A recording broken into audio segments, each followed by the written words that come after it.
जब एक हिंदू मुसलमान के मुद्दे को धार्मिक आस्था को लेकर के या बाईकाट को लेकर के इस तरह के जब दुष्चक्र जब फैलाए जाते हैं, आडंबर फैलाया जाता है, इसमें आपका ध्यान खींचा जाता है, तब एक अंदाजा सा पहले से ही लगने लगता है कि कोई बड़ा कांड होने वाला है। हो गया, खेल हो गया।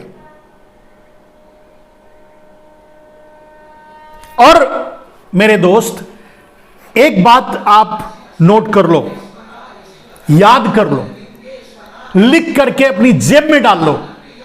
इस तरह के मामले में नरेंद्र मोदी को ना अडानी बचा पाएंगे, ना अडानी नरेंद्र मोदी को। दोनों ही एक सिक्के के दो पहलू हैं। अडानी मतलब मोदी, मोदी मतलब अडानी।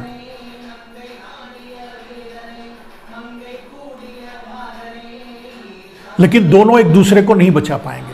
और शुरू से 8 साल से, जिस दिन नरेंद्र मोदी 25 जून को, जब 24 या 25 को लिए थे, दूसरे दिन से जब विरोध कर रहा हूं उनका, मैं यही बात कह रहा हूं कि मोदी गलत कर रहे हैं। मोदी गुजरात को भारत की राजधानी बनाना चाहते हैं। मोदी चाहते हैं कि पूरा देश कुछ लोगों का गुलाम बनकर रह जाए। मोदी चाहते हैं अडानी अंबानियों के इर्द गिर्द पूरा भारत सिमट जाए, और यही भूल उन्हें ले डूबेगी। यही भूल उनके राजनीतिक कैरियर का अंत कर देगी। उनकी यही भूल, उनका यही निर्णय आज अडानी जिस क्वेश्चन मार्क पे खड़े हैं, वो सीधा नरेंद्र मोदी पर क्वेश्चन मार्क है। ये कोई कहे ना कहे, ये यही मानता है।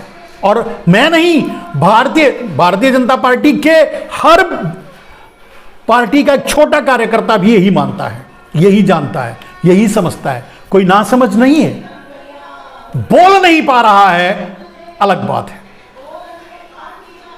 आज राजनाथ सिंह को हिम्मत दिखानी चाहिए, आज नितिन गडकरी को हिम्मत दिखानी चाहिए, आज ऐसे दूसरे नेताओं को हिम्मत दिखानी चाहिए कि वो पूछे नरेंद्र मोदी से कि क्यों अडानी हमारे लिए, अडानी मतलब भारत, भारत मतलब अडानी, ये कैसे हो गया और क्यों हो गया। और अगर अडानी सही है तो अडानी का साथ दो, अडानी के साथ खड़े हो जाओ। फिर शेयर मार्केट में शेयर क्यों गिर रहे हैं? फिर अडानी के साथ कोई खड़ा क्यों नहीं हो रहा है? कि फिर अडानी का विश्वास कोई क्यों नहीं कर रहा है? भारत की बात कर रहा हूं, भारत के ही लोग अडानी का भरोसा क्यों नहीं कर रहे हैं? एक विदेशी कंपनी ब्लूम हिंडनबर्ग का भरोसा क्यों कर रहे हैं? होना चाहिए। तो चलिए, आज मैंने आपको बड़े सरल शब्दों में समझाया कि किस तरह से ये अपना तिलिस्म खड़ा करते हैं, 1 रुपया भी नहीं लगाए बगैर। बस ये एक जालसाजी करते हैं आपके पैसे को हड़पने के लिए। आप कहां कहां पैसे रखते हैं उनकी निगाह होती है। आप LIC में पैसे रखते हैं, आप इंश्योरेंस में पैसे रखते हैं, आप हेल्थ इंश्योरेंस में पैसे रखते हैं, आप किसान जो है अपने खेत के इंश्योरेंस में पैसा रखता है, आप बैंकों में अपना पैसा रखते हैं, आप अपनी बचत रखते हैं, आपकी पेंशन होती है, आप वहां प्रोविडेंट फंड में पैसे रखते हैं, सरकारी संस्थाओं में, दूसरे और सरकारी संस्थाओं में, जहां भी पैसा होता है वो सब के सब आप रखते हैं। और उसे अडानी अंबानी, नरेंद्र मोदियों के जरिए अडानी अंबानियों ने लूटा है, लूट कर खाया है। और आज भी अगर अडानी को भागते देर नहीं लगेगा, वो दूसरे देश में जाकर सेटल हो जाएगा, मोदी ले जाके पहुंचा के आ जाएंगे। नुकसान किसका होगा? LIC डूबेगा तो नुकसान किसका होगा? SBI डूबेगा तो नुकसान किसका होगा? आपका, हमारा। और वैसे भी आपको पता है कि बैंकों में अगर आप पैसा रखे हैं तो आपको ये नहीं है कि आप 10 लाख रखे हैं तो 10 लाख मिलेगा, 20 लाख 50 लाख रखे हैं तो मिलेगा, 1,50,000 दे देंगे, जो भी सीमित किया हुआ है, शायद 5 लाख चाहे जितना भी पैसा रखिए, अगर 5 से ऊपर है तो सिर्फ 5 लाख ही मिलेगा, चाहे जितना भी रख लीजिए। ऐसा कुछ है, जो भी हो, मैं एग्जैक्ट फिगर नहीं बता सकता। यानी डूबा तो भी आपका डूबेगा, किसी और का नहीं। तो मेरे भाई, भारतीय जनता पार्टी के नेता, कार्यकर्ता, पूरे देशवासी, आप आज भी अगर चुप रहे, कब बोलोगे? लूट जाने के बाद। भाई या तो आप अडानी के साथ खड़े हो जाओ। अडानी का शेयर गिर रहा है, 3000 में बेच रहे थे, अब अगर गिर रहा है तो उसको खरीदो, उसको फिर ऊपर उठाओ। जैसे पेट्रोल डीजल खरीद रहे हो 100 रुपए के ऊपर राष्ट्रवाद के जरिए के लिए, तो ये भी करो।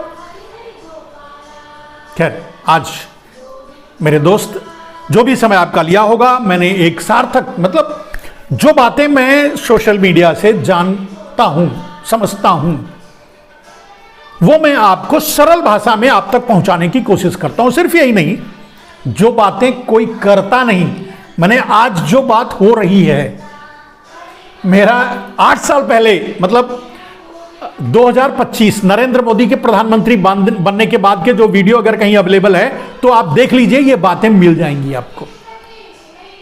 जो आज हो रहा है, यानी हम तब भी जानते थे कि ऐसा होगा। जो आज हो रहा है, आगे भी आपके साथ ऐसा होगा। कल भी अडानी जैसा केस भी भूल जाएंगे। आपने मेहुल चोकसी को भूल गए, आप नीरव मोदी को भूल गए, आप इन माफियाओं को भूल गए, तो आप अडानी को भी भूल जाएंगे। वो रहें अब जाएं, उनका है क्या, उनका था क्या? और जानते हैं, जिसको नरेंद्र मोदी ने कहा, जाते जाते एक बात बता रहा हूं, जिसको नरेंद्र मोदी ने कहा था कि 15-15 लाख तो सबको मिल जाएंगे अगर काला धन आ गया तो, लेकिन काला धन आया क्यों नहीं? काला धन इसलिए नहीं आया क्योंकि वो अडानी को चाहिए था, अंबानी को चाहिए था, हमने अडानी को चाहिए था। और काले धन का किया क्या गया? मान लीजिए भारत का एक शख्स है डी या सी या ए बी सी डी 4, और उनका हजार करोड़ जमा है विदेशी बैंकों में, ब्लैक मनी। नरेंद्र मोदी ने क्या किया? तुम्हारा 1000 है, करोड़ है, 500 करोड़ दे दो और 500 करोड़ तुम रख लो, नहीं तो हम तुमको परेशान करेंगे, छोड़ेंगे नहीं। तो जिसका अपना पैसा है नहीं, मेहनत की कमाई नहीं, वो दे देगा। तो उसने 1000 करोड़ में से 500 करोड़ दे दिया। किसको? नरेंद्र मोदी के कहने पर दे दिया। नरेंद्र मोदी ने किसी और के नाम से वो ले लिया, ले करके घुमा करके वही चीज मैंने कहा कि मॉरिशस जैसे देशों में जो ट्रीटी के अंडर आते हैं, डबल टैक्सेशन ट्रीटी के अंदर आते हैं, उन देशों में वहां से ट्रांसफर कर लिया और वहां से धीरे धीरे अडानी के लिए लाया गया, रामदेव के लिए लाया गया, वगैरह के लिए लाया गया, एक्स के लिए लाया गया, वाई के लिए लाया गया, जेड, जिसको नरेंद्र मोदी चाहते हैं उसके लिए वो लाया गया। और सबसे ज्यादा अडानी के लिए लाया गया, क्योंकि सब कुछ तो अडानी को बेच रहे हैं, तो डेफिनेटली अडानी के लिए। और इसीलिए हिंडनबर्ग ने जो खुलासा किया है, उसका सबसे बड़ा फ्रॉड का जो मामला है वो यही है। तो उन देशों से सेल कंपनियां बना करके जो पैसे आ रहे थे, वो वही ब्लैक मनी है जिसको नरेंद्र मोदी ने वादा किया था कि लाएंगे तो आपको भी 15-15 लाख मिल जाएंगे। जब प्रधानमंत्री बन गए तो बोले अब तो बन गए राजा, अब इनको क्यों देंगे, अब तो अडानी को दे देंगे। तो आपको ना देकर अडानी को दे दिए। चाहते तो आपको दे सकते थे, क्योंकि मोदी ऐसे हैं ही नहीं जो देश आम आदमी के बारे में सोचें, वो अडानी अंबानी के बारे में सोचते हैं। तो जब बन गए तो बन गए तो उनको दे, उनके लिए। और वही चीज सामने आई है, ये वही ब्लैक मनी है। और अभी बहुत है, वहां और बढ़ गया काला धन।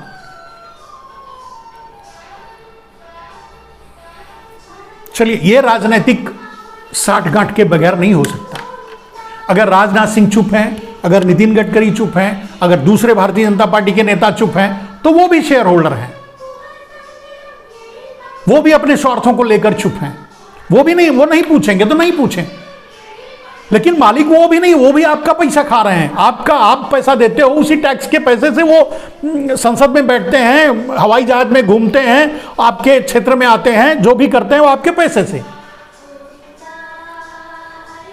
पहली बार मतलब ये देखकर बहुत तकलीफ होती है कि आम आदमी लूट रहा है, आम आदमी को लूटा जा रहा है, और आम आदमी को जब हम बताने की कोशिश करते हैं तो उसको समझ में ही नहीं आता। इसीलिए आम आदमी को अनपढ़, गंवार, मूर्ख बनाया जाता है। इसीलिए स्कूल बंद किए जाते हैं, कॉलेज बंद किए जाते हैं।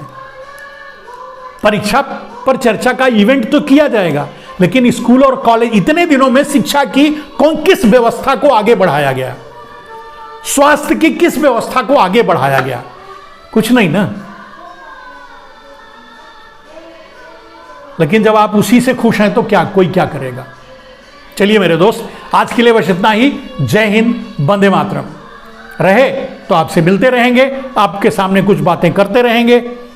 इस तरह की बातें जो दूसरे लोग करते हैं वो मैं आप तक सरल भाषा में पहुंचाने की कोशिश करता हूं। ये मेरे लिए नया नहीं है। आज सारे पत्रकार मिलकर के, या हिंडनबर्ग जो आज कह रहा है या जो रिपोर्ट लाया, ये मैं 8 साल पहले बोल चुका हूं। यही हो रहा है, और एक ना एक दिन हर्षद मेहता 2 होगा, और हुआ। आज के लिए बस इतना ही। जय हिंद।